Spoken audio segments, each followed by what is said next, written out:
Episode 158.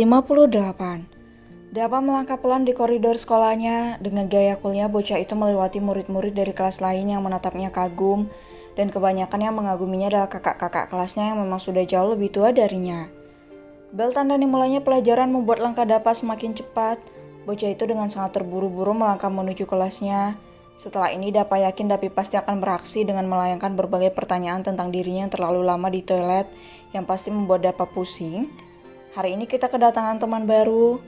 Miss Lily tersenyum menatap semua murid-muridnya. Wanita itu kemudian menyuruh agar Leni yang berdiri di depan kelas untuk masuk dan memperkenalkan dirinya. Tuh kan kak, apa Diva bilang? Davi tidak menanggapi ucapan Diva. Bocah itu terus menatap Leni yang sedang memperkenalkan dirinya di depan semua teman-teman barunya. Cantik banget, gumam Davi. Setelah memperkenalkan diri, Leni disuruh oleh Miss Lily untuk mencari tempat duduk.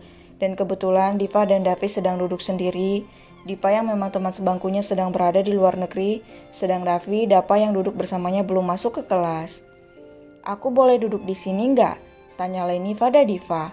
Oh boleh-boleh, sini duduk sama aku, jawab Diva girang. Duduk sama aku aja, aku juga duduk sendiri loh.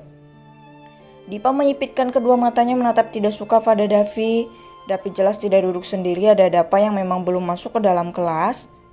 Leni menatap bingung pada Davi, kemudian menoleh menatap pada Diva yang ada di sampingnya. Wajah kalian sama, katanya. Ah iya, kami kembar, jawab Davi tersenyum manis. Diva memutar jengak kedua bola matanya, diraihnya tangan Leni dan dengan pelan didudukkannya Leni di kursi di sampingnya.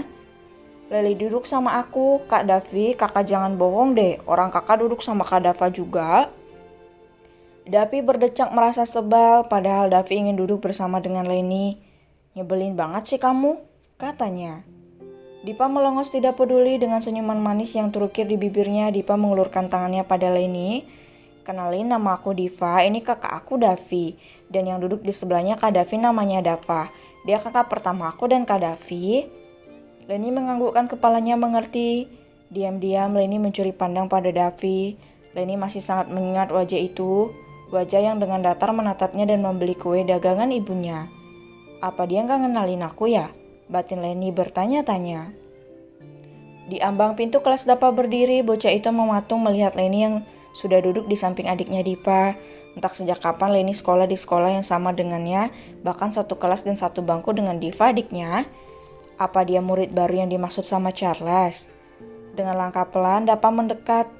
Tatapannya terus tertuju pada Leni yang sedang mengeluarkan alat-alat tulis di dalam ransel warna pinknya.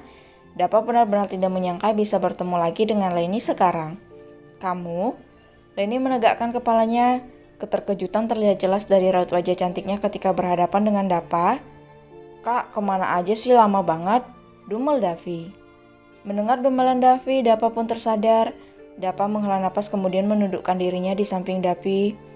Perut aku sakit tadi, jawabnya asal. Dapi menganggukkan kepalanya, senyumnya perlahan mengembang.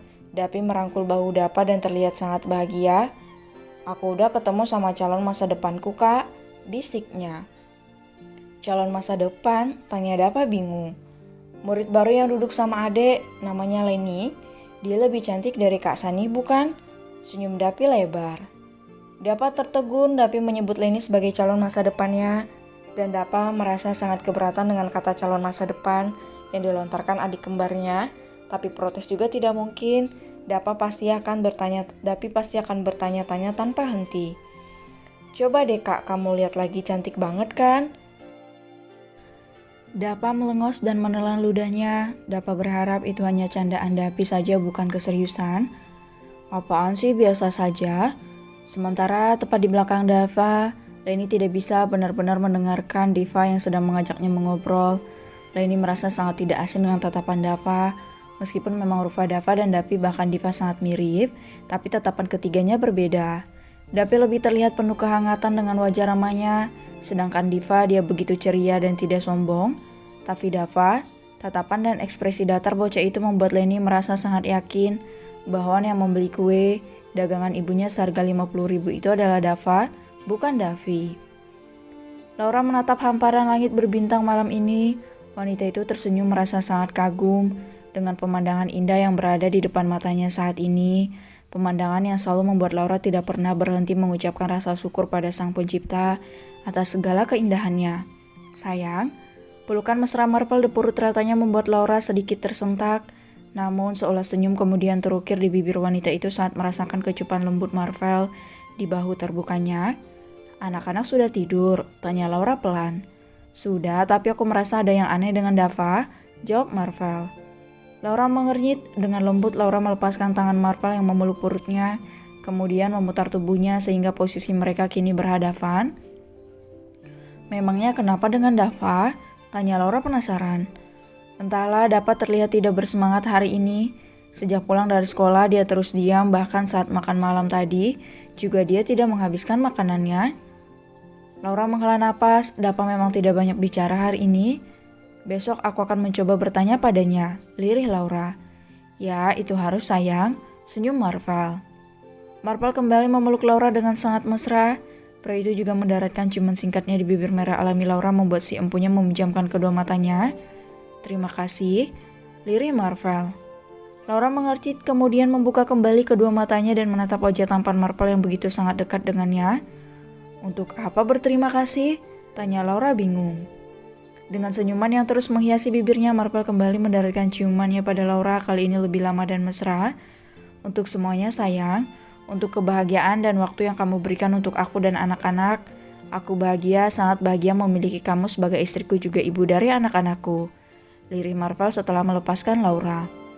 Bibir basah Laura berlahan tertarik ke belakang membentuk sebuah senyuman yang selalu berhasil membuat Marvel terpesona. "Aku tidak tahu harus mengatakan apa sekarang.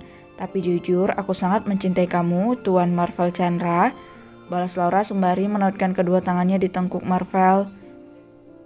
"Aku tahu itu sayang," kata Marvel kemudian kembali meraih Laura dan memangutnya dengan sangat mesra. Malam itu gemerlap bintang dan cahaya lembut rembulan menjadi saksi kuat dan tulusnya cinta Marvel dan Laura.